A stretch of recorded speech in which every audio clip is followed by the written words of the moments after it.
আসসালামু আলাইকুম ওয়া রাহমাতুল্লাহ। মুক্তির মূল মন্ত্র ইসলামী শাসনতন্ত্র। ২৪শে গণহত্যার বিচার, সংখ্যানুপাতিক পিয়ার পদ্ধতিতে জাতীয় সংসদ নির্বাচন, বিতর্কিত নারী কমিশন বাতিল ও ইসলাম ভিত্তিক রাষ্ট্র কল্যাণ প্রতিষ্ঠার দাবিতে এক বিশাল জনসভা।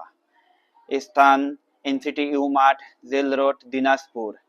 তারিখ ২৮শে মে, রোজ বুধবার ২০২৫।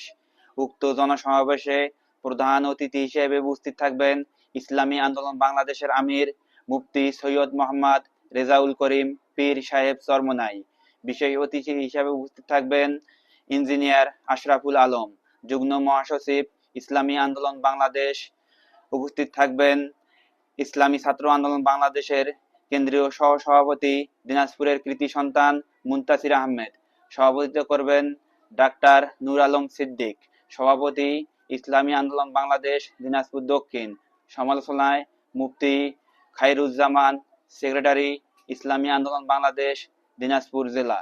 উক্ত গণসমাবেশে আপনারা সবাই দলে দলে যোগদান দিন।